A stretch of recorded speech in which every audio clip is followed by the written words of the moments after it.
Coming up on the show today, there's a new fight brewing over how Americans cast their vote, one that could change the elections as we know them. We're going to examine what's now fueling that debate. Also, college students are facing pressures that go far beyond exams and late night study sessions. We're going to dig into why more young people are struggling silently and what's standing in the way of them getting help.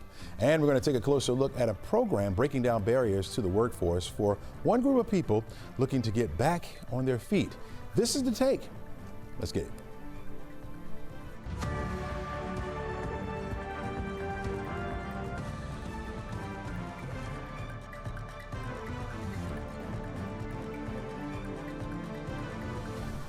Hello and welcome. I'm Chesley McNeil. This is The Take, where we go above and beyond the headlines and we look at the why and how stories are impacting you and your community. We invite the experts in and they share their takes on today's top stories, and we try to have just a little bit of fun as well as we go along. Let's start you off this morning with this. The issue of how we cast our ballots is back in the headlines. This week, President Trump pledged to end mail-in voting in the nation, aiming, he says, to restore honesty to elections ahead of next year's midterms. During his Oval Office meeting with Ukraine's President Zelensky, he repeated a series of false claims he made on social media earlier in the day. We, as a Republican Party, are going to do everything possible that we get rid of mail-in ballots. We're going to start with an executive order that's being written right now by the best lawyers in the country to end mail-in ballots because they're corrupt. And you know that we're the only country in the world, I believe, I may be wrong, but just about the only country in the world that uses them because of what's happened. Massive fraud all over the place. All right, correcting the president here, a count conducted by, this was conducted last year by the International Institute for Democracy and Electoral Assistance, found that 34 countries use mail-in voting, including Canada, Denmark, and Germany. Yesterday, 11Alive received a statement from the Secretary of State, Brad Raffensperger's office, responding to the president's claim, saying Georgia's election security remains the gold standard. Photo ID for all forms of voting. Our system works for Georgia voters. That's why Fox News, CNN, Heritage, and the Bipartisan Policy Center gives us top marks. Let's expand our discussion on this now. Let's bring in Lauren Grow, a CEO of the Fair Fight Action. Welcome to the show, Lauren. Thank you so much for having me. Lauren, when you hear the President of the United States talk about eliminating mail-in ballots altogether, what's your reaction on that? Well, first of all, folks should think about the president's executive order strategy more like a press release strategy. These are his hopes and dreams and wishes. The president does not have control over how states run elections. He would like to have that control. I think it's pretty evident that Vladimir Putin was on American soil on Sunday, and they were publicly talking about trying to change election laws in our country. So we're calling this the Putin executive order, where in Russia, you don't have to have elections to know what the outcome is going to be. And I think Trump certainly is looking up to Putin in this regard. We have long expected this executive order around mail ballots, and we expect it to have a lot of other voter restrictions. But the president cannot unilaterally change how elections are run. So just like many of his other executive orders, we expect that to be partially or fully blocked in court. That doesn't mean this is not unbelievably dangerous rhetoric.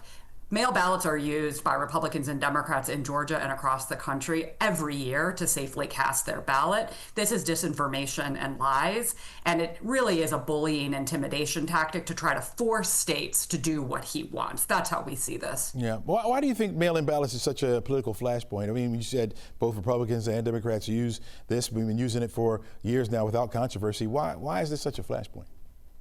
Well, what happened in 2020 is reminding everybody to put yourself back in those days, that was during COVID. And mail ballots were used more than ever before. And it was an election where Democrats voted for President Biden using mail ballots more than ever before. So we saw a spike in Democratic use of that vote method. And then Trump and the MAGA team started to make that vote method a partisan vote method. It's not a partisan vote method. In fact, it was Georgia Republicans who brought us mail voting here in Georgia and in many states. But because the 2020 margin was so close, you cannot understand this rhetoric of his without understanding him and his people's attempt to overturn the 2020 election. election that is inherently tied to this disinformation and lies about mail voting because of huge Democratic use to put Joe Biden over the top in 2020. So we're here now in 2025, essentially relitigating that. And we've seen that here locally. You have the state election board in Georgia, the MAGA wing of it, asking the Trump operation to take another look at Fulton County 2020 results. There were many mail ballots. So as this Trump operation has come back into power, they are bringing back all of these lies again and really trying to force feed American election system, frankly, into a more autocratic model. That's why we're hearing his inspiration around the visit with Putin. It's not going to work. We and others are going to fight back. I have absolute certainty that he's going to end up in court over this executive order.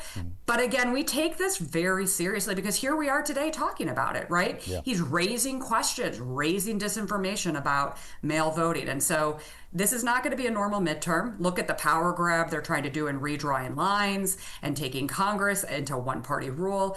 They are throwing the kitchen sink at our entire electoral system to try to remake it in a Trump MAGA model. Yeah, this comes on the eve of Georgia's deadline to get folks to check their voting status before potentially being purged from the voting rolls. How does the president's actions play in trying to trim back who's allowed to vote? They're inextricably linked. The lie around mail voting is also connected to their lie around voter fraud. Everybody, I'm sure, watching this remembers how Trump was saying both in 2016 and 2020. Remember his claims that millions of illegal immigrants were voting, which is inaccurate, right? There's been tons of audits, including in Georgia, that there is insignificant to be meaningless voter fraud. But their fundamental lie is that there's unclaimed voter rolls, and because of that, the vote methods are compromised in some way. And so that connects to these aggressive purges. There was a congressional hearing a couple of weeks ago about the voter rolls, led by a bunch of MAGA conspiracy theorists. So this is all part and parcel of the same argument, which at the base is that there's huge amounts of voter fraud, false, and that certain voting methods, mail voting, early voting, are fraudulent, false, towards this push to get really, really strict, documentary, expensive government IDs to be able to register to vote. They'd like to change those laws. There's a bill in Congress on that. And then to change voting methods. And their big push ultimately is to try to get everybody down to election day voting only, and then also change the rules on counting. They have an entire agenda. It's public. It's connected to Project 2025, which I'm now calling the Putin Project because clearly this is also Putin's agenda for our country. But everybody should rest assured the president cannot change our laws, but we need everybody to get active. Check your voter registration status. Tell your friends and family to make sure that they're aware and registered and able to vote. Volunteer as a poll worker in your community. Democracy is not a spectator sport, and with this kind of dangerous rhetoric, it's going to take all of us to really ensure our elections. All right, thanks so much. Really appreciate you joining us. We're out of time here. Thanks for having me. We can talk to you all day. Thank you so much. All right, folks, we're back right after this.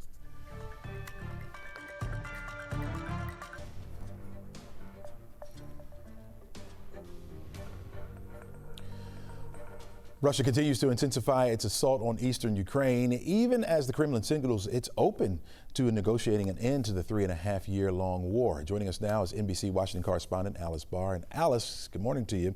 The fighting is really starting to ratchet up here a little bit, even as new attacks on Ukraine happen today. Is this a bit of a mixed message, or is Russia serious about wanting to end this war?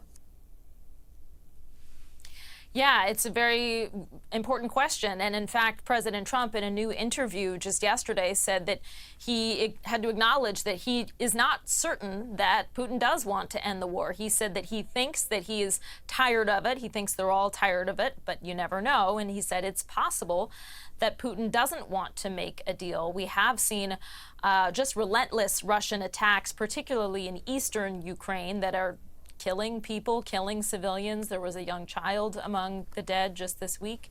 And Ukrainian President Zelensky posted overnight that news strikes across the country are confirming the need to put pressure on Moscow and impose new sanctions and tariffs until diplomacy is fully effective. That's the way he put it, that rather than holding off on sanctions in the hopes of diplomacy, that those kinds of efforts need to be used to force Putin's hand to finally act. Yeah, we're still waiting on some details of when the Russian president and the Ukraine president will meet, but seems like the bigger question would be where they'd meet. It's not such a straightforward question, given that Putin, Russian President Vladimir Putin, faces arrest for war crime charges in many countries around the world that are party to the International Criminal Court, where those charges have been brought. So that is the big question. A White House official tells NBC News that President Trump spoke with Hungary's leader, Viktor Orban, who's an ally to both Putin and Trump, and that Budapest is now being considered, as well as Geneva, Switzerland, also on the table as a potential neutral ground for this meeting. Russia has yet to publicly confirm that Putin will even meet with Zelensky, though the White House says that he has agreed to. So that would be, certainly a very big step forward if those two men, Putin and Zelensky, can sit down. And then President Trump has said that he would likely have a third summit that he would join, that he hopes would be able to bring a conclusion to the war. Yeah, President Trump is already ruling out sending American troops in there to force a truce. But what would be the next step from the White House in finding a lasting end to this fight? Yeah, he has said that he's not going to put any U.S. troops on the ground, boots on the ground in Ukraine to join what would be an anticipated European peacekeeping force, but he did not rule out military support from the air and has committed to providing security guarantees for Ukraine's future to deter a future Russian attack after hopefully this war finally winds down. So exactly what that would look like is not clear, but military support from the air is among the possibilities. And Russia has said any peacekeeping effort that includes NATO members on the ground in Ukraine would be unacceptable. That may also mean in the air. So there's a serious question about whether Europe or the U.S. can do this idea of having troops there. President Trump has also ruled out NATO membership for Ukraine, and there is a meeting today between U.S. and NATO military officials talking about this question of security guarantees. All right, Alice, really appreciate your insight. Thanks so much. All right, the Tour Championship is back in town this week, and it brings huge impacts to our community. We'll talk about how much coming up. Stay right there. Welcome back to the show. This week brings the world's top 30 golfers to Atlanta's East Lake Golf Club, all eyeing the Tour Championship and its staggering $10 million payout for the winner. But the impact of the tournament stretches far beyond the leaderboard and is felt year-round, especially in the neighborhood surrounding the course. Here now is 11Alive, President and CEO of the East Lake Foundation. Welcome to the show. Thank you for having me. Oh, yeah, absolutely. How has the community changed over the past 25 years, and how has this event helped to spark that change? This was one of the most challenging neighborhoods in the country, and especially in Atlanta. And over the last 25 years since Tour Championship has been here, and 30 years since the East Lake Foundation was established, we've seen a tremendous growth in our housing affordability, our education continuum, our wellness programs. So, our families, we had a 30% graduation rate, high school graduation rate in the mid-90s. We are now at 98% of our high school seniors graduate. That is our average across all the courses. And that comes from a holistic transformation of this community. And so it's housing, it's wellness, it's education, and it's economic growth, economic mobility, and vitality. Yeah. When you walk around the East Lake during the tournament this week, what pops in your mind? Well, see, I'm already dressed for day one. It's the Creator Classic today. I'm right across the street at Villages at East Lake. But what pops up in my mind is the continued support that Tour Championship gives. Their impact dollars truly get used immediately in East Lake and other communities across Atlanta. We could not do, East Lake Foundation and its sister organizations, Grove Park and Focused Community Strategies in South Atlanta, could not do the things that we do for community without impact dollars from Tour Championship. So it's a great thing to see It's a lot of traffic, but it's great traffic, and we love that people come out and help support our community. Yeah, only once a year, right? We'll have to deal with that traffic. Break down how much is generated locally for nonprofits and some of the other organizations. Since its inception, I think it has been over $43 million, just impacting East Lake alone, and $72 million over the last 24 plus years for nonprofits across Atlanta. I want to be clear that all that money does not come to East Lake. I mean, we share it with other nonprofits. They're doing great work and support our communities. But like I said before, those impact dollars really make a difference in a young person's life. They make difference in our aging adults, allowing them to age in place. And so it's just a tremendous investment in the city of Atlanta and the state of Georgia. Yeah. Well, do you ever wonder where East Lake, the community, would be if there wasn't this kind of partnership in place? You know, if it wasn't for our founder, who, as you know, recently passed away on July 29th, Tom Cousins, and Eva Davis, who was the president of the Tenant Association here, what was then East Lake Meadows and Villages of East Lake, and Renee Glover, I don't know what would have become of East Lake. I think that, yes, it would have transformed like any cities. You know, I was spent my time in city planning in my early years, you know, the evolution of cities, but it really takes a special group of residents to continue to amplify their voices, to talk about needs, real-time needs in this real-time environment. So, you know, I can't really answer if we didn't have those three architects of the vision come here and really reimagine what East Lake could be. But we're so happy they did it, and we are going to continue their legacy as we continue this work in holistic place-based work in East Lake and beyond. Yeah. When you see those professional golfers on the same course that neighborhood kids play on, what does that symbolize to you? You know, it's for me, it's anything is possible. We tell our students, our kiddos that live in East Lake, you know, anything is possible, a lot of hard work and determination. And we will make sure, as the East Lake Foundation and all of our partners, the school, the YMCA, that we'll do our best to provide the resources so you don't have to worry about your basic needs. You can focus on the game. And to see the 30 best players in the world come to our little neighborhood every single year, it's just, it's euphoria. It's exciting. And those kids get to see them in real time and shake their hands, and they get autographs signed. And so it's just a good thing to say anything is possible when you have a dream. Yeah. You play? I mean, you dress the part. Woo! I'm dressed the part. I always say I'm dressed the part. I'm learning how to play. I'm going to get out there after the experts finish getting the course warmed up for me. Ilan Mosqueda, thank you for all that you're doing for the community, especially in that particular community right there. And what a great event that you bring each and every year to our area. Appreciate everything you do. Thank you. All right. Take care. All right, don't go anywhere, folks. When we come back, we're going to hit the road with the Gridlock Guy. That's coming up right after the break. All right, welcome back to the show. You know what they say. If you don't like Atlanta traffic, just wait about 3 to 5 minutes. They say it about the weather too, right? You never know what you're going to see. And this morning we had a bit of a mess out there on I-20. Let's bring in the Gridlock Guy, Doug Turnbull. He's in the traffic impact tracker, and that's where you'll find him pretty much every day. Welcome back to the show, Doug. And tell us about that backup that you had this morning.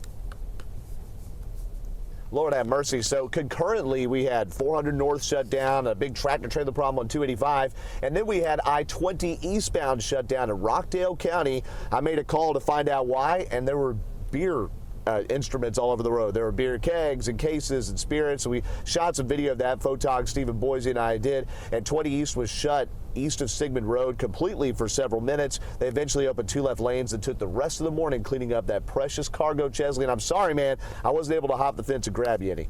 Yeah, somebody's wedding is going to be messed up, man. Now you're going to have to bring them some extra spirits or something like that. Glad that's all cleaned up. Now your latest column it says that's not always the case. Walk us through what you saw recently.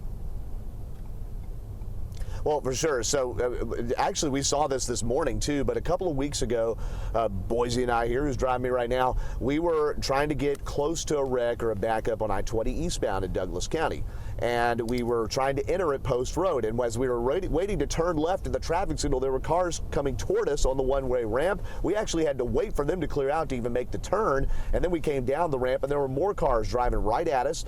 10 miles an hour or less. Our lives weren't in danger, but it is an illegal and dangerous activity. So I got my phone out right here and started filming him from the passenger seat and put a video up that I did not expect to go as viral as it did, and it's literally had millions of views now. And a lot of people agree with me that it was illegal, inexcusable behavior, but then there was 30 or 40% that thought that I was being a wuss and I should leave them alone. So I want to point out to people that while police sometimes, Chesley, direct people to go the wrong way, you should never do that without police direction. You shouldn't take it in your own hands, because you're entering into a space where people aren't expecting you, and things could go wrong when that happens. Yeah, that's an accident waiting to happen. What was going through your head when you saw that, besides getting your phone out, what was going through your head when you saw that those cars coming toward you? Mainly profanity, to be honest. I was really upset that people do it, but it's not, and I'm trying to be polite, but it was not the first time I've seen it. I flew 20 years, or I've covered Atlanta traffic over 20 years, 21 years. So we see this a lot. People do desperate things when they're stuck. And while I didn't feel like I was in danger, when I was outraged in the video talking about it and upset on the air on Channel 11 here and 11Alive talking about it, it's more like what happens to somebody else that isn't expecting it, or maybe to the person that is also distracted themselves and there's a car coming right at them. So that's where the outrage comes from, and also just at the selfishness people have. If you create another crash or block emergency lanes or create another distraction in midst of another emergency, you then delay the responders from treating the bigger problem, and it's all because somebody was selfish. Would you say that has become the culture here because of the way traffic is here in Atlanta? Talk to me about that. Well, I mean, we are all wired to think about ourselves first, unfortunately. But I think COVID isolated us. You can go to all these socio issues, right, social issues that cause that. But in our cars, we're in these, as Ron Burgundy would say, glass cases of emotion, okay? And I think that separates us from other drivers differently than if we were passing by in a supermarket. And I think that we end up being more selfish, for sure. And that's why I think in driving, or whether driving, cycling, pedestrian, if you're a MARTA, whatever, we're all part of a greater commuting community. And it takes cooperation from everybody to make it go more smoothly, and that's certainly not what we were seeing there in Douglasville 2 weeks ago. So, Doug, I have a plane to catch, all right, and we're stuck behind this long backup here. What's your advice for me, to get to the airport, or should I just sit there and kind of take it and just wait just to be safe? If indeed you're actually stuck, well, first off, before you leave, you need to check traffic at 11alive.com or watch our reports every morning, Rachel Cox Rosen to me. But if you get stuck somewhere, something happens brand new, you just have to accept you're stuck, all right, and wait for police to direct you. If you can make an exit, get off of the exit, take an alternate route. But sometimes it is not worth putting yourself or other people in danger ever to make that flight. Sometimes you're just stuck. All right, Doug Turnbull, keeping us safe on the roads, my friend. Hopefully you won't run into anything like that again, but we know you take out your phone and show it to us. We really appreciate that. Doug Turnbull, folks. Always there for you, Chesley. Thank you. Thank you, my friend. You can read Doug's latest column and follow all of his Gridlock Guy chronicles online at 11alive.com. All right, we're seeing higher reports of students with mental health issues. We're going to talk about that when we return. Don't go anywhere. Welcome back to the show. College students are reporting mental health struggles at startlingly high rates. Yet, many still face barriers in getting help. A report from United Healthcare found roughly 2/3 of college students this year reported experiencing a mental or behavioral health concern. Nearly 9 in 10 students with suicidal thoughts had doubts that they'd graduate on time, compared to just 30% of students without mental health concerns. And slightly more than a third, 38% of students said cost was the biggest barrier to getting healthcare results from this. Here to examine what's behind this crisis is Mimi Hartker. She's the Chief Medical Officer of United Healthcare. Welcome to the show, Mimi. Thank you. Thank you very much. All right, we have those numbers right there. Nearly 2/3 of college students reporting some kind of health, struggle, mental health struggle. What does that tell you about the state of young people well-being today? Yeah, interestingly enough, the issues are the same as when you were probably going into college and when I was going into college, right? Academic stress, life transitions, first time you're independent. But what is a little bit more concerning is things have gotten more serious. If you are diagnosed with a mental health issue, or if you have one, it tends to be a little bit worse, right? So eating disorders, substance abuse, suicide. And what we have discovered is that if you have conversations as a parent with your teen, you can actually mitigate some of those outcomes and get better outcomes. Yeah. It feels new to me, right? Would you say this is kind of a generational shift, or has it always been there even when we were younger, but it's been hidden?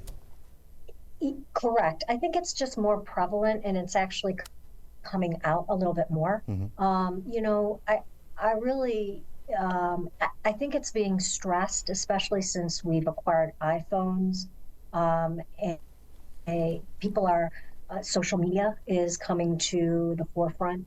So I think it is being seen more often than before. Yeah. Maybe do you think students are feeling like they should be able to handle it on their own? Yeah, and that's probably not the optimal way to handle things. I mean, really looking for a good support system is, I would say, 100% of what will help combat against some of these issues that come up when you are in college. Having regular conversations with a good friend. I mean, college is the best time to meet, you know, people who are going to be similar to you or just like you. 50% of students have self-reported that when they've talked to friends, they will actually seek behavioral health help. So that's a really good positive. If you are a friend, to reach out and say to someone, how are you really doing? I think we don't often remember to ask that in a way that's not superficial, but that can actually help save somebody, right? Yeah. The other thing is, if you're a parent, the best advice I got when my son went to college was to go and visit him once a month. Now, he lived far enough away that that was not possible, but I did try and go out there every 6 weeks. But even having regular phone calls with your child when they're in college can help, because you're a touch point for them. And then, you know, things like exercise. If you are somebody of faith, to go to church. Really important to establish those habits. Exercise can help combat depression and anxiety, which we're seeing a lot more of.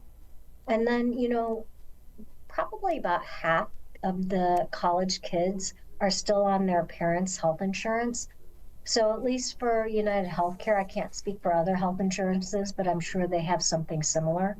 We have apps, digital apps, for example, the Calm app, which you can use to, it sounds like what it is, help calm yourself. They have meditation and things like that. And we also have behavioral coaching, right? We have zero copays for virtual counseling. So even if you live far away from somebody who can be, you know, a behavioral health resource, you have that option. Absolutely. Mimi Harker, thank you so much for talking with us about this important issue today. Really appreciate it. Thank you, Chelsea. All right, take care.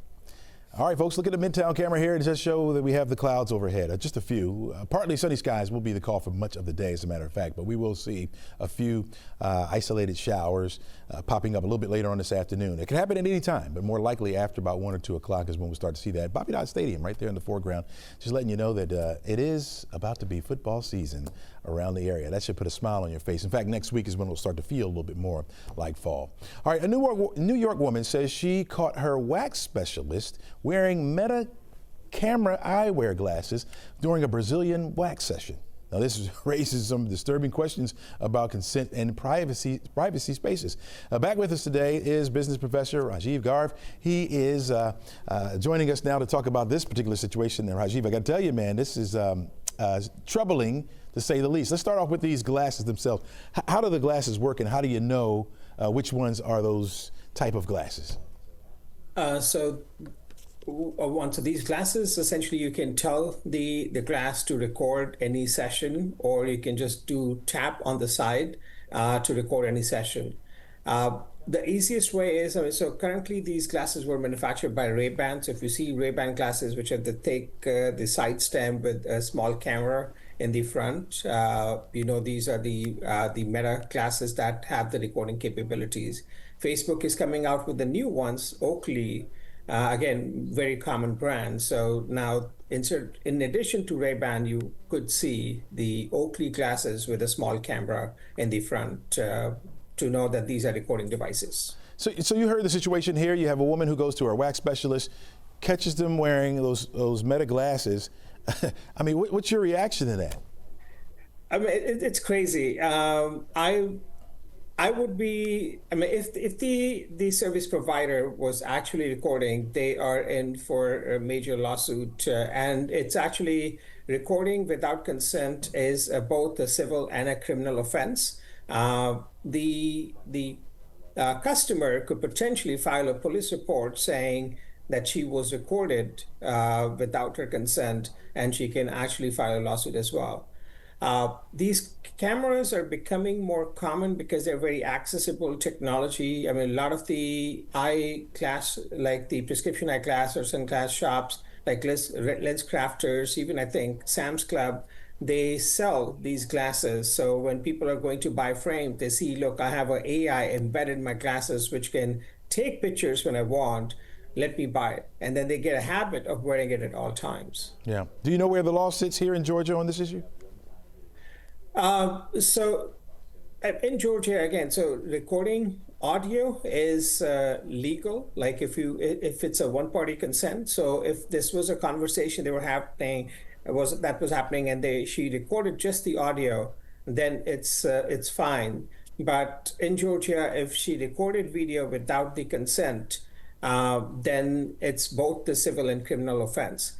The one challenge that I see is people or businesses, when you enter the business, like a spa or massage parlor or a doctor's office, they give you this long form with all the different print. And one of the clauses there typically written is, I mean, if they are recording, they will say, we may be recording your session for training purposes, and et cetera, and then you're signing it, you're giving that consent at that time. So then it becomes harder to actually sue the organization that you recorded, but you actually signed the document. So it's always good to read what you are signing and if there is a clause for recording. One other practice some businesses follow is they will put a note on the wall or door somewhere, by entering premises, you are consenting to being recorded, or you're in camera smile or being recorded, something of that sort. Now, when a person enters and they see and then they still go through, it's a soft consent, although it typically won't hold in the court. But I mean, this is how businesses are trying to get that consent that we are recording you. Yeah. I guess we're living in a world now where cameras are everywhere, even in the places we think are private. Rajiv Garg, thanks so much for joining us. Really appreciate your insight. Thank you. All right. There's a recall on some seafood favorites. CNN's Maribel Aber is going to show us and talk to us about what that's going to be and how it affects us coming up. Welcome back to the show. Atlanta-based Home Depot's numbers are in, and let's just say most Americans just aren't rushing out to build their dream homes. CNN's Maribel Aber joins us now from the NASDAQ market site in New York. Good morning to you, first of all, Maribel. And it looks like people are fixing faucets and sticking to small jobs now, huh? That's it, Chesley. Good morning. The Home Depot says consumers are putting off those larger home improvement projects due to higher interest rates and economic uncertainty. The retailer tells the Wall Street Journal that homeowners have been tackling smaller projects that they can pay for with cash. Higher interest rates have discouraged some homeowners from financing big home improvement projects. Home Depot also said it will be raising prices modestly on some items due to tariffs. The chain said 50% of its products are sourced domestically, so they aren't subject to tariffs, Chesley. Wow. Okay. Well, speaking of which, the White House is hammering down again. We got some new tariffs that could be shaking up the market and rattling some wallets, huh? Tariffs on steel and aluminum have been expanded, Chesley, to include more than 400 additional product categories.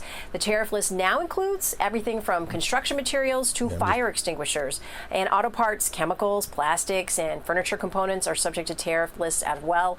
One shipping and logistics executive told CNBC that if an item is shiny and metallic, it's probably now on the tariff list. The economic impact from the expanded steel and aluminum tariffs is expected to be far-reaching. At least $320 billion of imports could be affected by one estimate. That's up from $190 billion before the tariff list was expanded. The Commerce Department says the move shuts down avenues for circumvention and supports the U.S. steel and aluminum industries. You know, there are a lot of shiny and metallic objects, Chesley, including a six-pack. That's absolutely right, yeah. You know, Walmart shoppers may need to check their freezers. One of my wife's favorite food is shrimp, and it may have a radioactive twist in it. It's not a song. Walmart is recalling some frozen shrimp due to possible radioactive contamination. This includes some shrimp that was sold at Walmart stores in Georgia. The recall comes after the FDA warned consumers not to eat or serve the items due to the risk. The shrimp is sold under the Great Value brand. There are 3 lots being recalled. All have a best by date of March 15, 2027. The shrimp could be contaminated with a radioactive isotope, but as of now, the FDA says none of the products have tested positive. But yeah, Chesley, tell your wife, check the freezer. Yeah, really. I don't need it, but she does, so I'll let her know. All right, turns out the biggest job recruiter these days could be artificial intelligence, and workers aren't impressed. Okay, the majority of Americans in a new poll are worried that artificial intelligence will put people out of work permanently. 71% of those polled said they were concerned AI would send people out of work for good, according to the poll from Reuters. Other issues included how much electricity artificial intelligence would use. You know, some 61% of people said they were concerned about the amount of electricity needed to power AI. Valid. And 77% of people said they worried the technology could be used to create political chaos. But how about this, Chesley? 2/3 of respondents in the poll said they worried people would ditch relationships with other people in favor of AI companions. Chesley, this is just wild. That's like leaning into the catfish, but you're catfishing yourself. I don't get it. I really don't get it. I mean, different age, different times. I don't know. I'm opting out. Yeah, I mean, like, we didn't see George Jetson do this. No, not at all. Oh, no. What is going on? Maribel, thanks so much for joining us. Thanks so much for You got it. All right, take care. All right, trying to provide jobs for those who were once behind bars. We're going to have that discussion when we return. Stay right there. Welcome back to the show. You know, landing a job is just not easy, an easy thing to accomplish, especially for those who spent time in prison. But one program is turning a no into an opportunity and helping people get a fresh start. Joining us now is Patience Lewis Walker, Deputy Executive Director for the Center for Employment Opportunities here in Atlanta. Patience, welcome to the show. Hi, thank you so much. All right. When you meet someone who just walked out of prison, they come into your program, what's the very first thing you want them to feel? The very first thing that we want is to make sure that they know they're supported. I think we often underestimate the difficulties that folks have returning home from incarceration. There is so much stigma, there is little support, it's difficult to get housing, employment, all of those things that are just necessary for individuals to survive just become difficult when you add on, you know, this other level of incarceration as a barrier for just success. And so one of the most important things we do is just want to make sure that folks are stabilized. They come into our office, we, you know, get to know them, learn what their goals are, and really try, you know, to work with them to forge a path for them to, you know, get the training that they need to be successful, you know, become employed. We connect them immediately to employment so that they can have cash in their pocket to be able to meet some of their immediate needs, and then figure out a plan of action for them long-term to sustain, whether that's advanced training or, you know, a job, a more full-time permanent job with one of our community partners. That's kind of where we are with when individuals first walk through our doors, really just stabilization, creating an environment that's welcoming, safe, and really stabilizing and helping folks to just get ready to work. Talk to us about why that paid work, especially those first few weeks after release, is so important. Yeah, when we think about individuals leaving prison, we know that they just don't have a lot. Oftentimes, individuals, you know, may or may not have, you know, strong family relationships. I mentioned the stigma earlier that happens, housing, food, so many things are, you know, not accessible or available. Even something as simple as having a cell phone, right? Or even knowing how to use a cell phone if they've been incarcerated for an extended amount of time. And so for us, it's really important that we're able to meet that immediate need for, whatever it is, whether it's, again, food security, housing, shelter, and, to help take care of themselves and their family. So our model is really designed to, in that first 90 days of release, to provide that stability, because we know without it, individuals are more likely to recidivate just out of desperation in a lot of instances. Yeah. I'm guessing employers are still a little hesitant about hiring people with a record. How do you change their minds? Yeah, I think one of the things that's really, really interesting in that vein is that when we look at small businesses and local business owners in a city like Atlanta, we do have some success with individuals understanding and working with our participants. Our participants come to us with just a variety of skill sets. They come to us with a desire to work and succeed and achieve. They have a lot to prove. And so what you'll find are people who are super reliable, eager to work, eager to do a really great job, highly skilled in a lot of instances. And in some areas, we're still developing and building skills. But this is an untapped work source and funnel of individuals for employers. So we understand that oftentimes there is the stigma, but with, once we have individuals who are learning and, learning about our work, learning how we're supporting our participants, they work for CEO first. And so while they're working on one of our transitional work crews, they have an opportunity to, really build that muscle and those skills, right? And so they learn the importance of showing up on time, and they understand how to have difficult conversations with their coworkers and work as a team and take instruction from their manager or supervisor. So these are all skills that we're building, for just a group of folks to make sure that they're ready to succeed in the workforce. Yeah, you talk about succeeding, and I got 30 seconds left here. How do you measure success beyond just the job placement? Yeah, for us, it's the job placement. It's not just the job placement because, depending on the economy, a lot of folks can get a job. It's really retaining and keeping that job and advancement. One of the things that we've been focusing on the last year and a half or so is upskilling our participants, right? And so we're creating opportunities for them to get advanced training credentials like commercial driver's license, different certifications in the construction trade. And so really what we're thinking about is how do we create longer term opportunities, an extended career pathway, and economic and social mobility for for individuals who are returning home and their families, and basically the whole community. Sounds good. All right, Patience Lewis Walker, thanks so much for joining us, and thanks for that information. Thank you. All right, take care. We're going to have another look at your forecast, plus my final take when we return. Stay right there.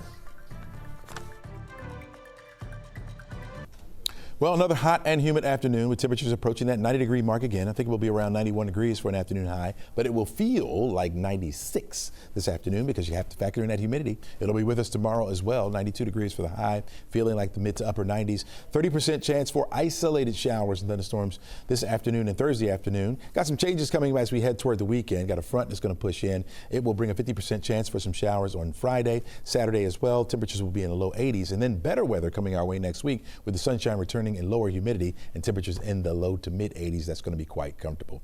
All right, so we have cell phones, we got AI, we got driverless cars, and now there's a company, trying to create the world's first gestation robot. That's right, you heard me. A company in China that is close to finishing a humanoid-designed robot with an artificial womb embedded in the abdomen that's meant to carry a fetus for 10 months and then deliver a baby. The robot is slated to be debuted in 2026 and sell roughly for $14,000. The robot bill will be geared toward those wishing to have a child but don't want to go through the physical and emotional barriers that it takes for conception, right? It's difficult, right? The news has sparked a lot of debate in Chinese social media, with many opposing the concept, of course, but some just curious, asking, where did the eggs come from?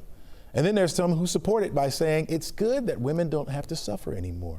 A baby born by a robot, certainly not my choice, not my first choice anyway. We got driverless cars, that brings me pause.